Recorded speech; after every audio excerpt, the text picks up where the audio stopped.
Hey everyone, I'm out here in the garage, and what we're going to be doing today is a check of the cylinder heads for the 2008 Acura MDX. So stay tuned.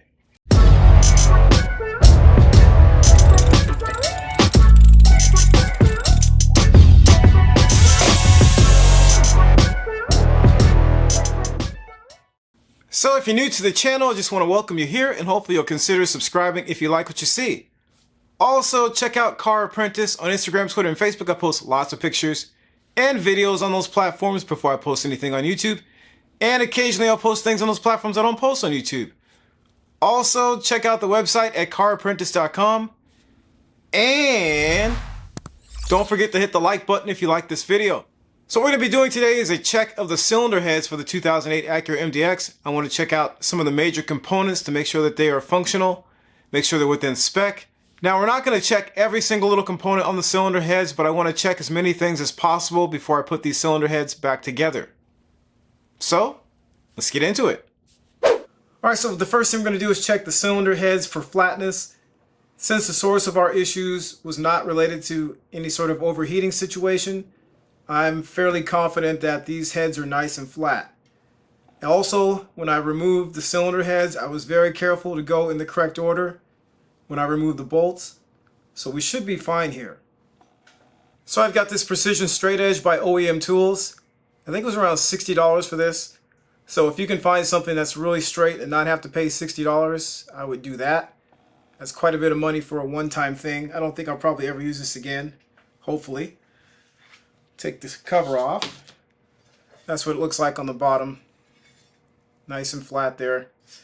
So we're going to do this across the cylinder head in various orientations. So we'll have it like this, we'll do it like that, just kind of alternate and check for flatness. So the tool that I'm going to use is a feeler gauge. Lots of different thicknesses here. This one is by Proto. So the specification is 0.05 millimeters or less. It also in inches, that's 0.002 inches. These feeler gauges are in metric. This one here is 0.04 millimeters, which is equivalent to 0.0015. So it's a little bit thinner than our specification. The next one goes up to 0.07, I believe, millimeters. So this is the one I'm going to use to check.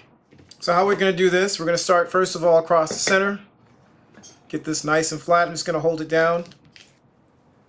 Slide the feeler gauge. I'm going to slide it in on this side like this, and you should not see it on your side.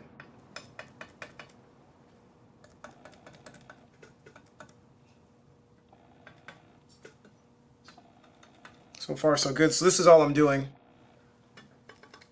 Sliding it up against there like that. And as I suspected, it's nice and flat. So I'll just keep doing that. Come back here.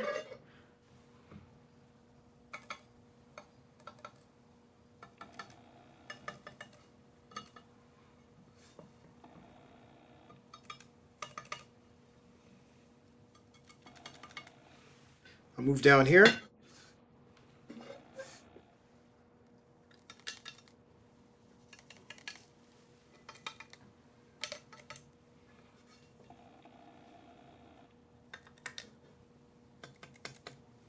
Okay. And then we're going to check on the diagonal like this. Nice and flat again.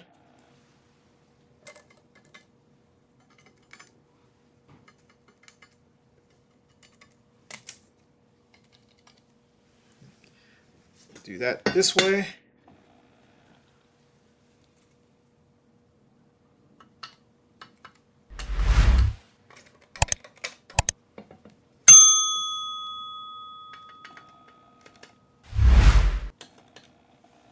So that's good. And then lastly, we'll check it across here.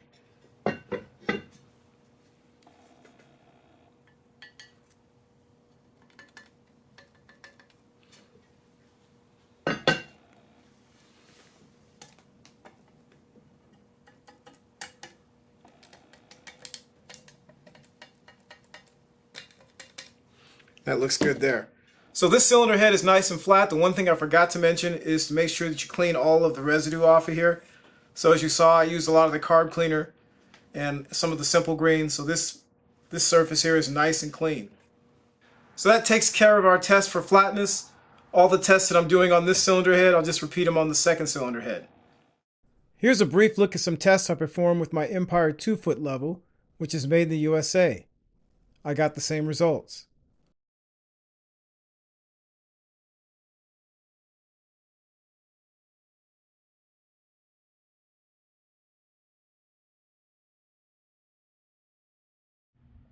Alright, next I'm just going to take a quick look at the valve seats.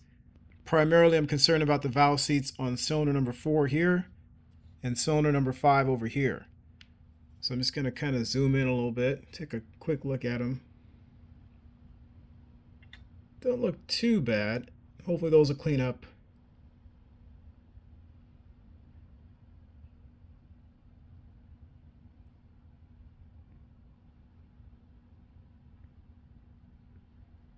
So hopefully we can get those cleaned up. A little bit of roughness here. Could be just a light though. And this is number 6. So in comparison to the intake side, you can see these are in a little bit better shape. I would kind of expect that because the intake side probably doesn't get as beat up as much as the exhaust side.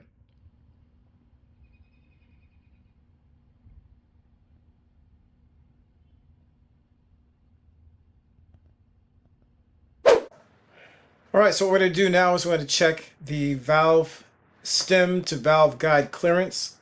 So the first thing I'm going to do is I'm going to actually measure the valves. Just going to measure the stem area right here.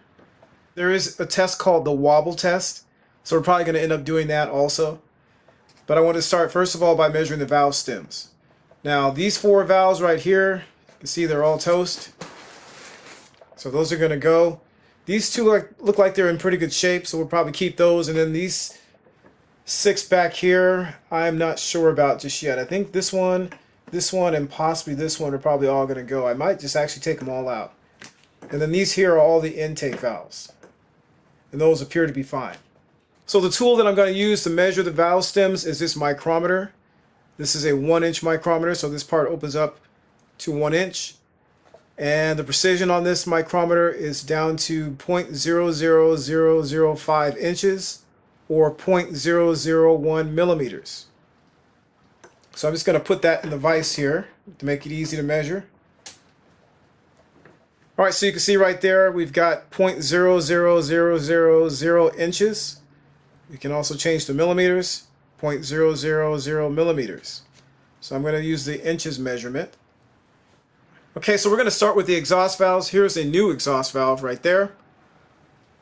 The specification on these valves, so the stem measurement, the diameter is 0.2146 to 0.2150 inches.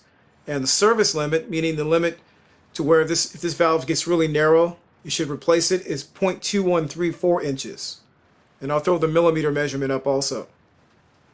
So what I'm going to do is actually measure the new valve first, and then we'll check the other valves here and compare them. So what I'm going to do is open this up. And inside the guide is probably going to be somewhere around here. And probably somewhere up to here where it's going to contact the guide. So I want to get as close to the contact points of the guide as possible. So I'm going to go about right there. See right there, 0.21485 inches. So that's good. And I'm going to move it down, kind of in the center here. About right there, I guess. So right there in the center is 0.2146 inches. And then if I get closer to the head, or closer to the top of the valve here,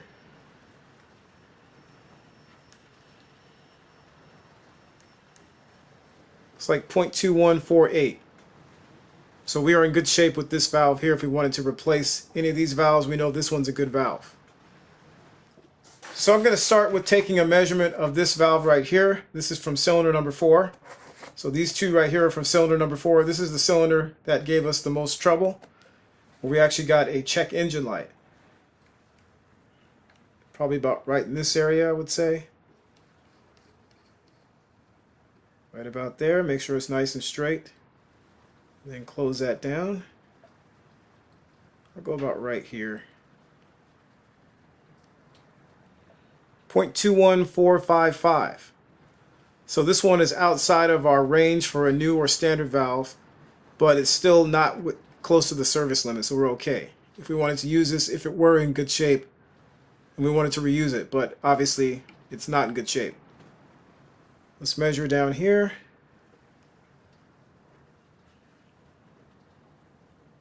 0.2145, and then up here, about that area,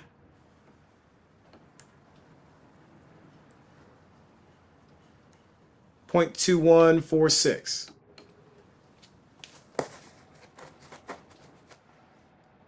All right, so we've taken a look at one of the exhaust valves. We're going to take a look at the intake valves now. So this is a brand new intake valve. I just bought this just in case I needed it. Specifications on the stem diameter here is 0.2159 to 0.2163, and the service limit is 0.2148. So I'm going to open this up. I've got this zeroed out. Get a measurement of our stem here. Probably about right there.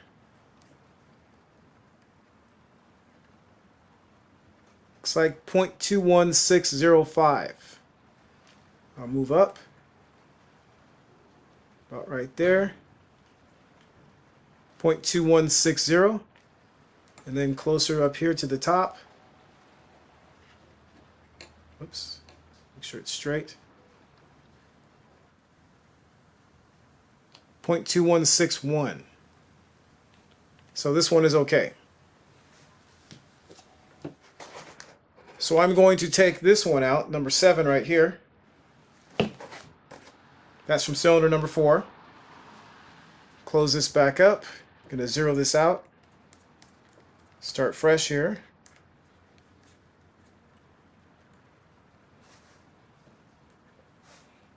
And put this one in there. Open this up.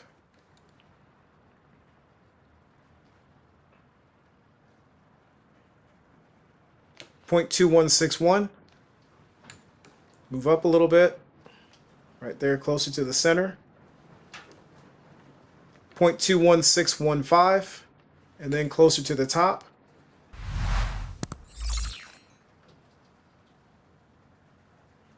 Still within our guide on the cylinder head. 0.2162. So that one's good. So we've got measurements, representative measurements of our valves here. We've done cylinder number 4. We did this one here, the exhaust side, and this one here on the intake side. So I'm just going to repeat those measurements across here, and we'll compare and see how we do. Here are the valve stem measurements I captured. One quick reminder is to lightly close the micrometer so that it just touches when resetting it to 0, and to lightly close it when measuring the valve stems. I use a stoplight color scheme: red for past the service limit, yellow for outside of the standard or new spec, and green for within spec. As expected, the intake valve measurement showed minor deviations from the standard or new spec. And most of the exhaust valves were outside the standard or new spec, but none were close to reaching the service limit.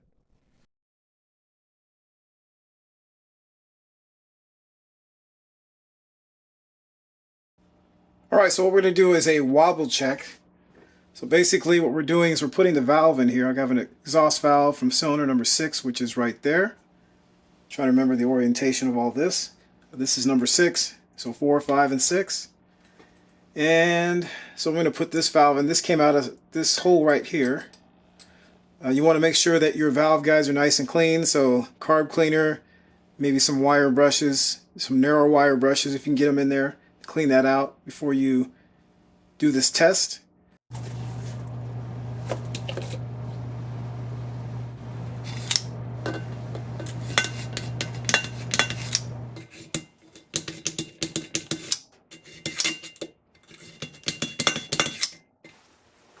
So then we just blow these out and that would be it.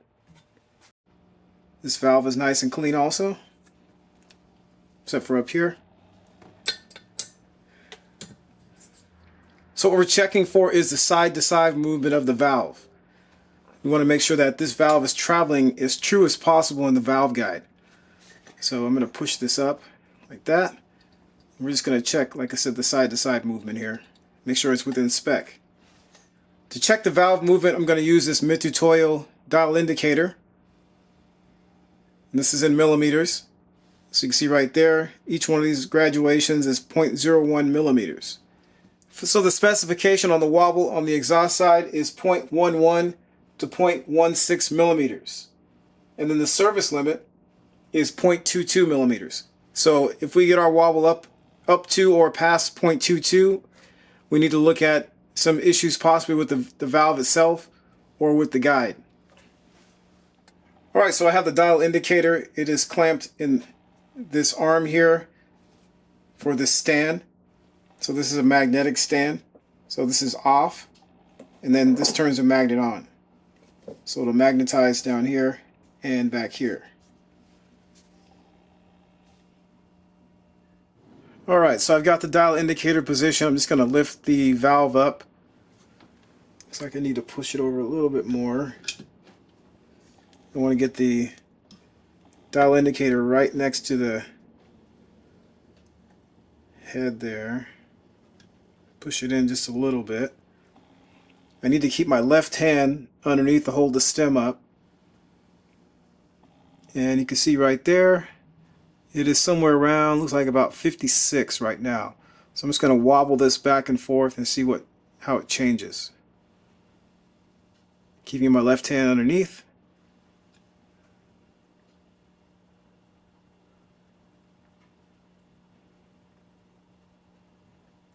So it went from 51, it looks like. Hold on a second.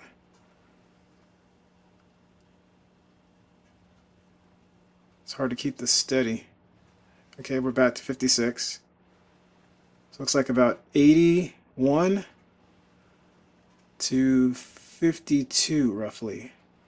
So we're at 0.29 millimeters, which does not seem right. I don't think these are that loose. So the next thing we could do is we could take this valve out, put a new valve in, and try the test again.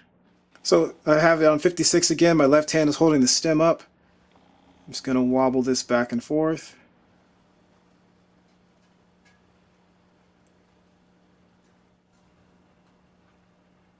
So 50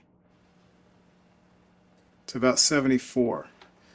So that's 0.24 millimeters.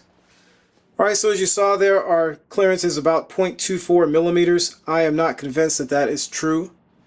So what I need to do now, we already know the measurements of our valve stems. We need to take measurements of our valve guides in the same 3 locations. And then we would compare those measurements and see what our clearance is then. I played around with leveling out the valve to get it as perpendicular as possible to the dial indicator, but that didn't change the measurement.